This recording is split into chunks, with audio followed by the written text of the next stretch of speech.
본 말씀을 통해서 예수님의 제자 가운데 안드레에 관한 내용을 살펴보겠습니다. 예수님 12제자 이름을 혹시 다 아십니까?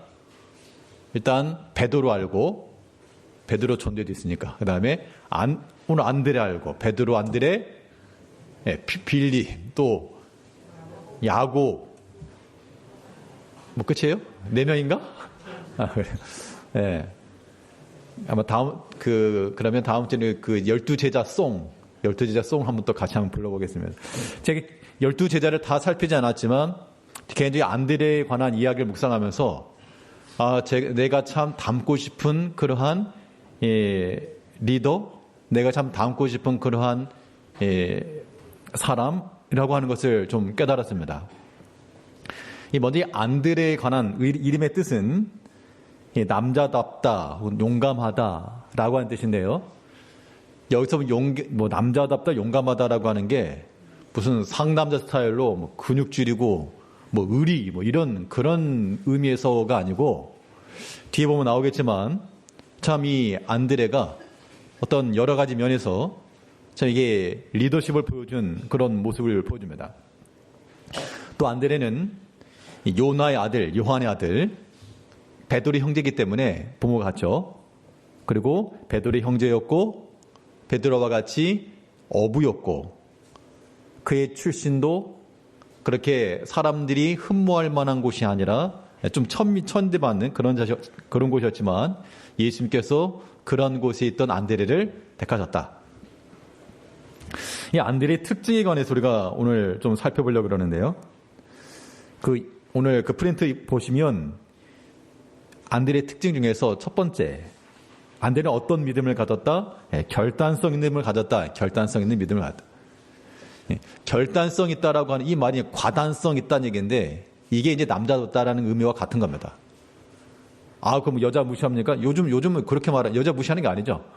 물론 우리 여성도들 중에도 그렇게 결단성 그런 분들 많습니다. 여기서 말하는 거는 문맥상 이 남자답게 강건하라, 성경에서 표현하고 있는 그런 바들은 어떤 면이 있어서 유약하지 말고 힘있고 과단성 있게 나가라, 그런 얘기죠. 요한복음 1장 39, 40절에 보게 되면 그 프린트 보시면요, 우리 성경 구절 한번 같이 읽어보겠습니다. 요한복음 1장 39, 40절 시작. 예수께서 이르시되 와서 보라. 그러므로 그들이 가서 계신 데를 보고 그날 함께 거하니 때가 10시쯤 되었더라.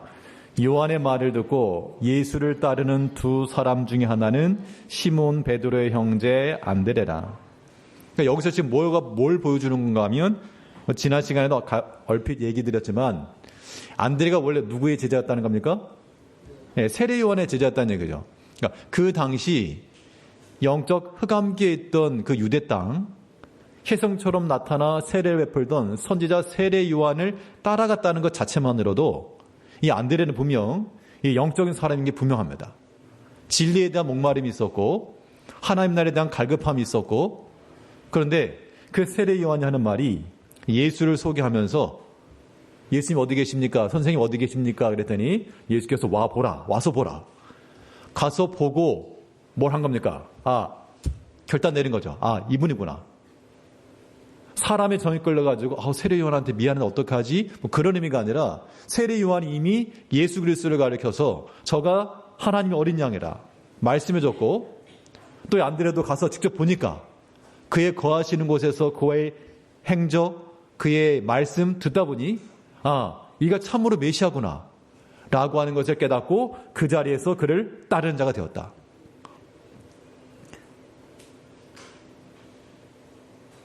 이때 우리의 모습들은 어떠한가? 우리 자신을 또 보자는 얘기죠.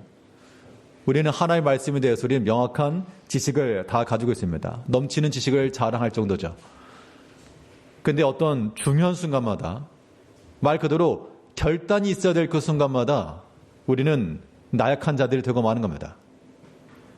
이제 뭔가 실천하고 행동으로 나타낼 그 시점에 어느 순간 연기처럼, 말 그대로 연기처럼, 그건 절대 우리가 주의 제자로서 가질 특징이 아닌 거죠. 예수님을 따라다녔던 제자의 안드레는 그에게 있어서 그가 이건 진리다, 이거는 하나님 뜻이 맞다. 이것도 선택해야 된다. 그러면 그것에 주저없이 선택하고 따라 나갔습니다. 예수를 선택했다는 게 무엇입니까? 그 전제되는 것이 무엇이죠?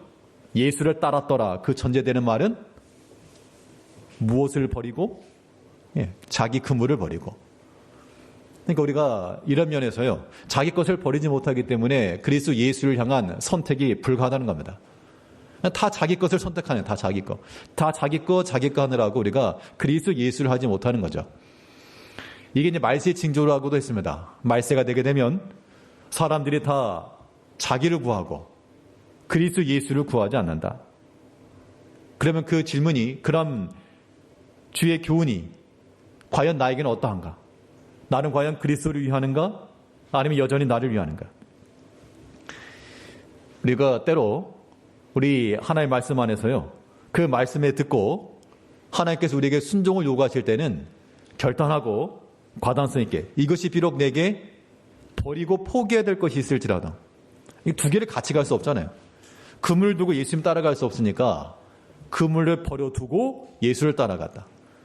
세례 요한을 뒤로 하고 예수를 따라갔다. 인간적 배신을 말하는 것이 아니라 참된 진리를 따라갔다. 그 얘기를 하고 있는 겁니다.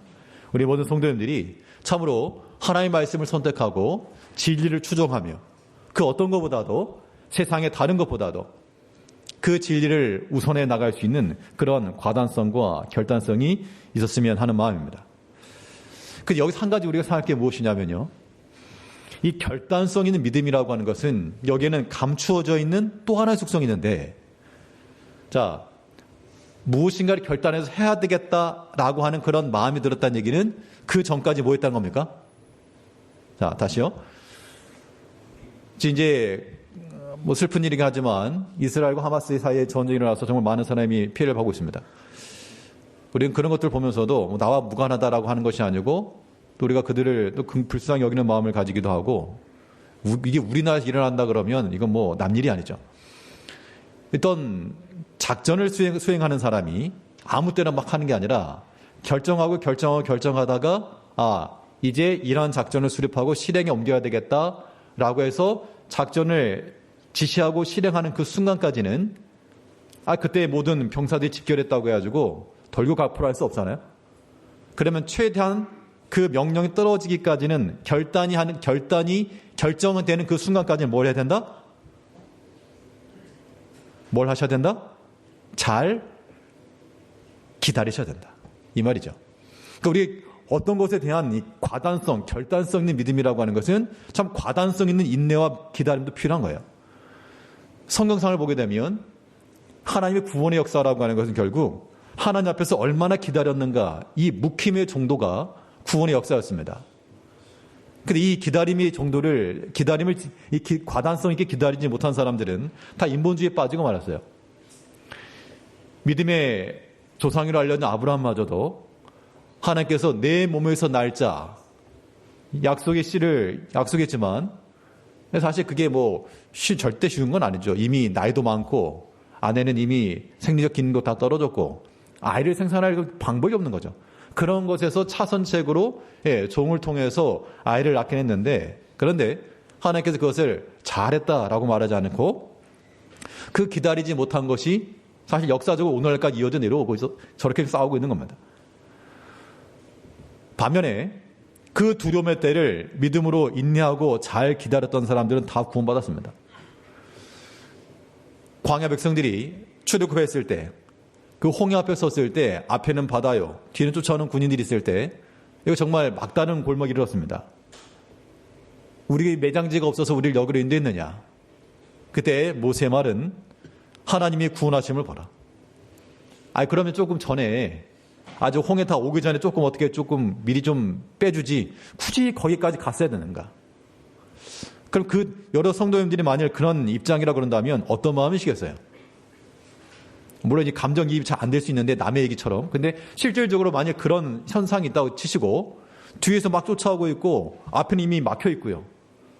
그러면 그 상황이라고 하는 것이, 우리가 이스라엘 백성들 그 사람들 왜 원망하냐, 믿음이 없다 말하지만 그렇게 말할 성질이 아니죠. 우리가 그런 상황이라 그러면 굉장히 두려운 것이고, 굉장히 이 상황이 원망스러운 것이고요. 그런데 그때를 기다리지 못하고 만일 사람의 수를 썼다 그러면 구원받지 못했을 것이나 기다리니까, 과단성 있게 기다리니까 하나님께서 바다의 길을 여서 건너게 하셨다. 그걸 누가 생각했겠냐 그 말입니다. 그 국가대항 월드컵을 한다든가 이런 축구 경기를 할 때 한 밤 11시 한다고 칩시다. 그런데 그 밤 11시 하니까 어떻게 하면 됩니까? 그걸 보려고 그러면 시간 맞춰 보면 되죠. 근데 11시에 하는데 한 5시부터 치킨 시켜놓고 기다리고 있습니다. 그러면 미리 시켜놓은 거는 미리 하는 건 나쁘지 않은데 5시부터 시켜놓고 기다리고 있으면 그거는 다 식고 그 나머지 시간이 또 허비되는 거죠. 그렇기 때문에 단적인 좀 극단적인 얘기는 하지만 우리가 하나 앞에서 무엇인가 결단과 결정이라고 하는 것은 또 한편으로는 과단성 있는 그러한 기다림과 하나님의 구원을 그 하나님의 때가 임할 때까지 그 자리를 지켜내는 것도 굉장히 중요한 겁니다. 그 두려움의 때를 이겨내는 겁니다. 두려움의 때 이겨내는 거.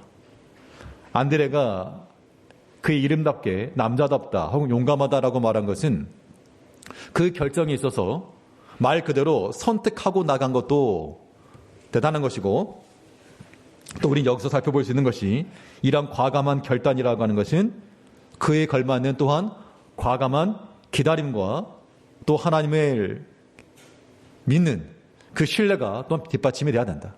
앞으로 인생의 삶 가운데서 여러 가지 일들 가운데 결단과 선택의 순간마다 우리가 유약하지 않고요, 나약하지 않고 하나님께서 이때다라고 말씀하신 그때까지 인내할 줄 알며 조금 참아낼 줄 알며 또 믿음으로 선택하며 나가야 되겠습니다. 이 두 번째 안드레의 특징으로서 우리가 좀 잘 알고 있는 바는 복음 전도자였습니다. 복음 전도의 열정. 우리 요한복음 1장 41절 42절을 보게 되면요, 여기 한번 같이 읽겠습니다. 2번입니다. 시작. 그가 먼저 자기 형제 시몬을 찾아 말하되 우리가 메시아를 만났다 하고, 메시아는 번역하면 그리스도라, 데리고 예수께로 오니 예수께서 보시고 이르시되.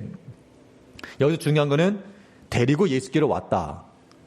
그러니까 우리가 어떤 전달함이 있어서 한번 와봐, 아니면 저기 예수라는 사람 이때 내가 가서 봤어, 그렇게 우리가 충분히 말로써 논리적으로 점잖게도 말할 수 있겠지만, 또 한편 그 형제의 시몬에 가지고 그에게 설득을 해서 데리고 왔다.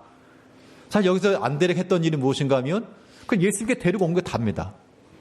그런데 그가 데리고 왔던 베드로가 어떻게 보면 신학교회에서 안드레보다 더 이름 있고 더 기둥같이 쓰임받는 믿음의 사도가 되었다는 겁니다.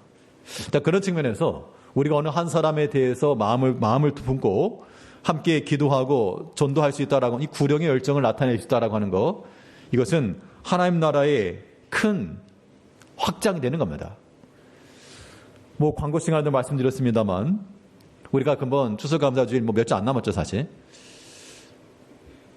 우리가 1년 동안 어느 한 사람을 마음에 놓고 만약 그 한 사람이 하나님의 교회로 왔다, 나의 기도함과 나의 전도함을 통해서 왔다, 평상시 같으면 안 올 사람인데 금번 기회를 통해서 왔다, 그러면 그 결과는 둘째치고 우리 할 일은 다 한 겁니다. 그러니까 특별히 이런 기회가 있을 때 계기를 가지시고 우리가 다 따라서 데리고 오니. 그러니까 보통 이제 그 전도회별로 나온 걸 보니까, 아무튼 그 성도들 가운데 어떤 가족들 혹은 특별히 자녀들 이런 분들 꽤 많더라고요. 그러니까 우리가 원하는 게 그런 거 아닙니까? 그러니까 생판 전혀 모르는 일면식 없는 사람들보다도 물론 지인 관계 속에서 데려오는 게 중요하고요. 또 더 근본적으로는 우리 신앙생활을 하다가 중단되었던 그런 사람들을 근본 계기를 통해서 데리고 온다 그러면 할 일 다 한 겁니다. 최소한도로. 그렇기 때문에 근본 2-3주간 기도하시면서 우리가 그 지인이 됐건 친척이 됐건 자녀가 됐건 보통 자녀들 혹은 가족들 그러면 베풀고 뭔가 주는 게 아깝지는 않겠죠. 우리가 무엇보다도 그 천국 백성이 되게 하고자 하는 그 마음을 가지고 같이 하나님 나라 가자, 같이 천국 백성 되자, 그 되는 마음을 가지고 그 기간 동안 우리 집중적으로 함께 기도하면서 위한 마음을 가져야 됩니다. 그게 품는다는 얘기예요. 그 사람을 품는다는 것은요. 그 정말 또 다른 신앙의 세계를 열어주는 겁니다, 여러분.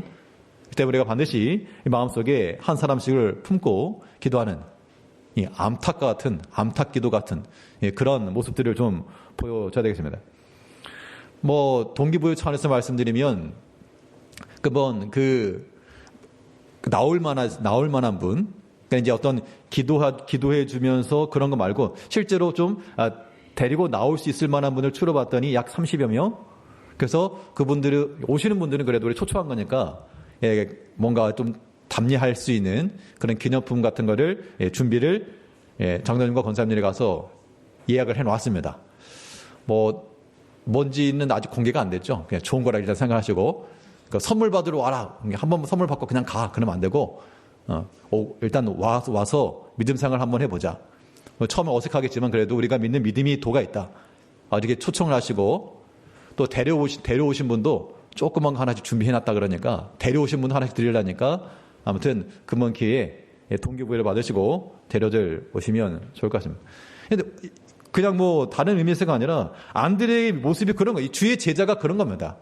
그런 측면에서 우리가 다 주의 제자들인 거예요. 단 한 사람에 대해서 와 보라. 물론 내가 먼저 봤어야 되겠죠. 내가 먼저 예수를 발견하고 예수를 내가 깨닫고 그리고 나서 그에게 와 보라. 예수께로 데리고 오니 예수께서 보시기 이르시되 너는 이제 베드로라 하시면서 하나님의 교회를 세워나가시는 거죠. 이러한 주의 일에 쓰임받을 수 있도록 우리 복음의 증거자요 또한 전달자가 되기를 힘쓰는 우리 주의 제자들이 되셔야 되겠습니다. 세 번째 우리 안드레의 특징은 세 번째 뭐라고 했습니까? 온화한 인격을 지녔다. 온화한 인격이라고 하는 것은 어떤 의미인가 하면 사람이 조금 다가가기 어려운 게 아니고 접근성이 쉬웠다 그렇게 우리 이해할 수 있을 것 같습니다. 왜 사람들 중에도 저 사람 조금 좀 싸나워 보이고 어떻게 좀 말도 못 붙일 것 같고 그런 사람 있는가 반면 어떤 사람은 좀 서글서글 생각 저 사람한테 한번 가서 얘기해볼까? 그런 인상을 가지는 분도 계십니다. 분명. 근데 그런 것도 그런 외적으로 풍겨지는 그러한 외품이나 혹은 그 사람의 인품이나 인격이나 사실 이런 것도 다 우리 하나님의 주신 은사로 우리가 받아야 됩니다. 그래서 이 안드레는 오늘 본문 오늘 요한복음 6장에서 오병이어의 사건이거든요. 예수님께서 많은 사람들을 불러 모으시고 어떻게 이 사람들 먹일고 했더니 한 명의 제자는 200데나리온이요 계산을 해왔고 이때 안드레는 뭐라 그랬는가 하면 요한복음 6장 8절 9절에 보니까 제자 중 하나 곧 시몬 베드로 형제 안드레가 예수께 여짜오되 여기 한 아이가 있어 보리떡 5개와 물고기 2마리를 가지고 있나이다. 그러면 안드레는 어떻게 알았을까? 사람들만 일일이 도시락 전소 검사하면서 몇 개 있는가 확인했을까? 안드레가 어떻게 그렇게 막 사람들 쫓아다니면서 뭐 가지고 있냐 물어보지 않았을 겁니다. 하다못해 애한테 야, 너 뭐 가지고 있냐? 그렇게 물어서 이렇게 얻은 거 아닐 것 같습니다. 아마 그 한 아이가 안드레를 찾아왔겠죠, 당연히. 저 이거 있어요? 근데 보면 물론 물리적으로 가장 옆에 있었으니까 그렇게 했을 수도 있고 그 당시 유대 사회에서 예수님의 소문을 듣고 나왔던 사람들은 예수님의 제자들에 대한 소문도 알았겠죠. 누가 예수님의 제자들인지 파악을 못했을 리가 없습니다. 우리가 어딘가 어떤 모임을 간다거나 그러면 그 중심인 된 사람이 있고 그 함께하는 공동체가 있다 그러면 다 파악을 하죠 일단. 그럼 우리가 갈 때 저 사람에 가서 한번 얘기를 해볼까? 사실 어린아이가 물고기하고 보리떡 얼마 안 되는 것을 가지고 말하면 그거 아무것도 아닌 건데 괜히 말 잘못 꺼냈다가 핀잔만 들릴 수 있고 그런 상황에서 이야기를 꺼냈다는 것은 어떻게 보면 자기의 약한 것이고 작은 것인데 공개했다는 겁니다. 이거는. 그만큼 그 안드레가 품을 수 있는 수용성이 있는 사람이었다라고 하는 것을 이야기를 하고 있죠. 우리 성도님들도 그런 모습을 좀 배우셔야 됩니다. 교회 내에서 우리가 어떤 이야기를 하게 되면 좀 이렇게 수용적이고 또 받아주고 그래야지 뭐가 되지 말 한마디 던지면 2마디 쳐내고 이러면 이거 예수님의 제자로서의 그런 긍정적 평가가 받기 어렵죠. 만약 그 당시 안드레가 하나 들으면 2개 쳐내는 그런 사람이었다 그러면 이 어린아이 가지고 있었던 이 작은 것을 가지고 이거 괜찮겠어요? 물어봤겠습니까? 그럴 리 없죠. 우리가 다 지혜가 있고 지식이 있고 경험이 출중하나 그러나 또한 온화한 인격과 그런 말과 행실도 필요한 겁니다. 이 중재 역할이 필요한 거예요. 중재 역할.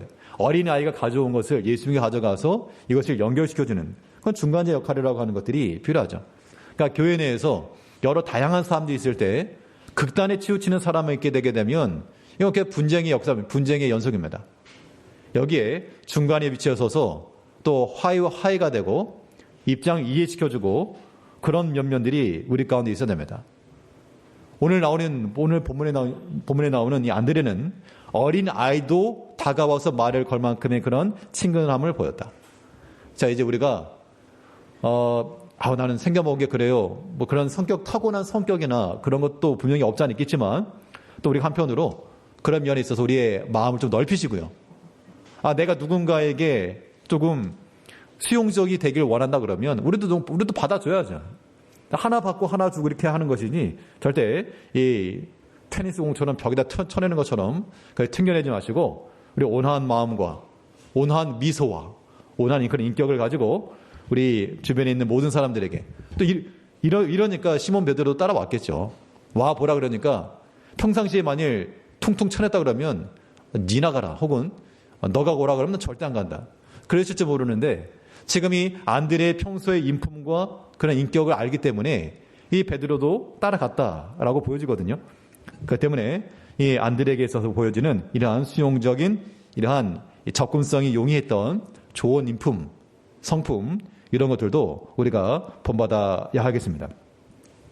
자, 네 번째 안드레의 특징 가운데 네 번째로 우리가 살펴볼 수 있는 것은 성경이 나오는 것 중에서요. 문제 해결력이라고 표현해봤는데 이 말은 무슨 말인가 하면 자, 안드레를 가리켜서 예수님의 제자 가운데 최초의 선교사라고도 부르기도 합니다. 이거 무슨 내용인가 하면 요한복음 12장 20절 22절에 보게 되면 명절에 수많은 사람들이 예루살렘을 왔는데 그중에 헬란 몇이 있었다.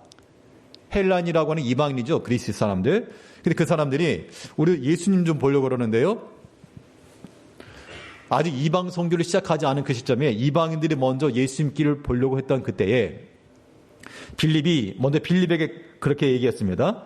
그랬더니 빌립이 안드레에 가서 말하고 안드레와 빌립이 예수께 가서 여쭈니.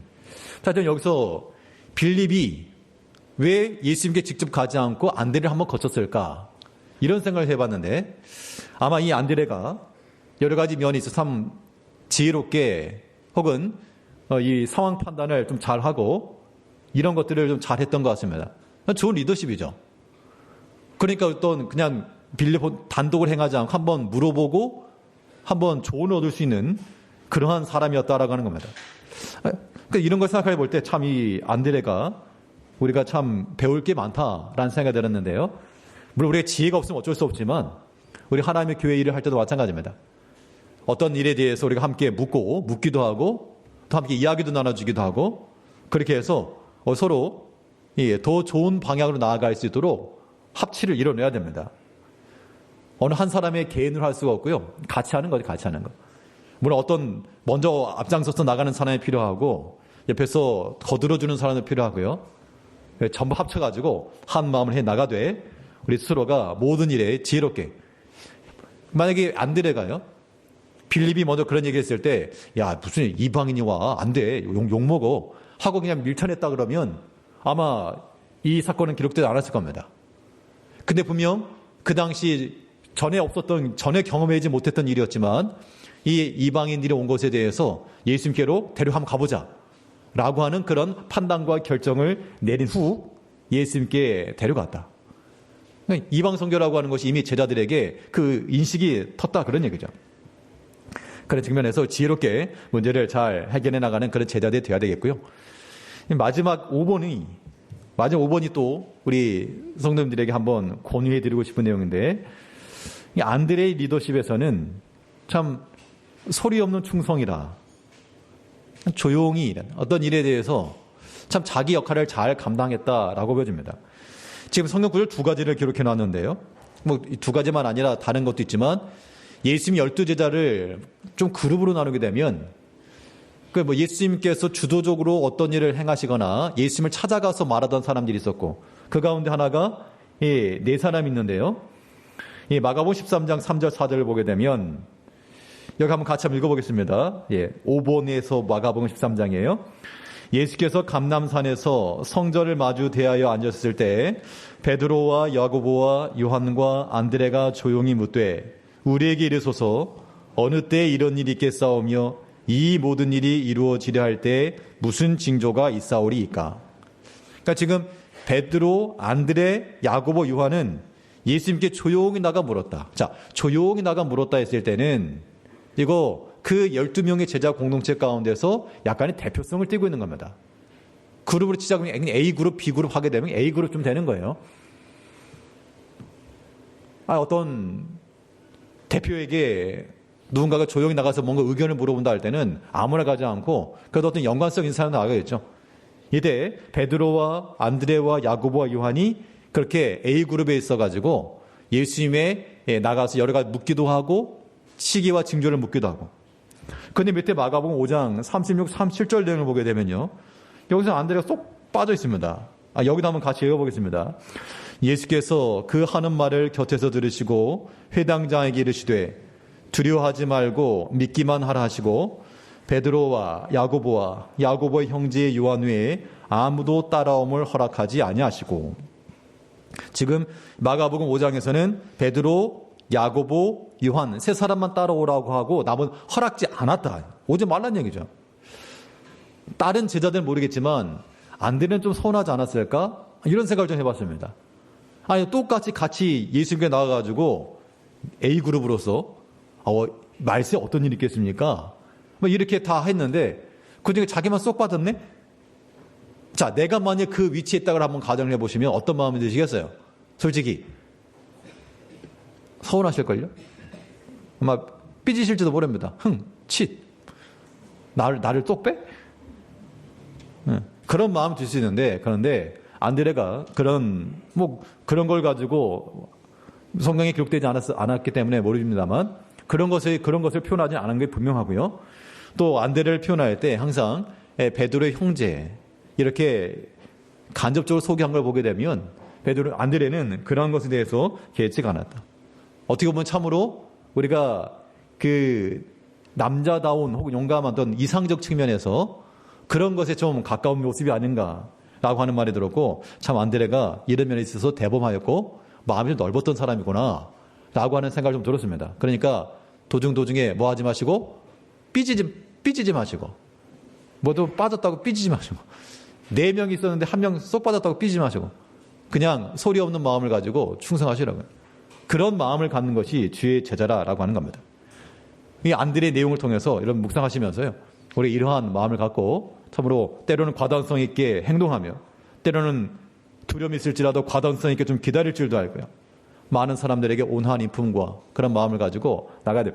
마지막 3번은 이 안드레 행전이나 역사가의 유세비우스에서 기록된 내용이긴 한데, 많은 것처럼 안드레가 이 남부 러시아 지역에서 선교 활동했다 하였고, 그 다음에 비잔틴 교회를 세웠고, 그리고 그가 순교를 당할 때 밧줄로 매단 X자형 십자가에 죽었다. 그걸 안드레 십자가라고도 말하기도 합니다.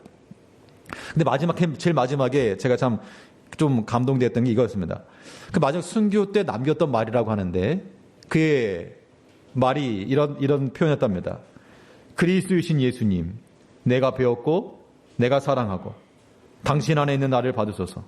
당신의 영원한 나라에 내 영혼을 받으소서. 이러고 순교를 당했다 그러죠. 내가 배웠었고 내가 사랑하였고. 일평생 동안 우리의 모든 신앙의 삶 속에서 마찬가지입니다. 우리도 내가 사랑하고 내 안에 있는 주님, 그 주님을 생각하면서 이러한 안드레의 그런 모든 믿음의 성품을 따라 모두 믿음 있게 주를 잘 따라가시는 참된 주의 제자로 살아가는 성도님들이 되시길 바라겠습니다. 기도하겠습니다.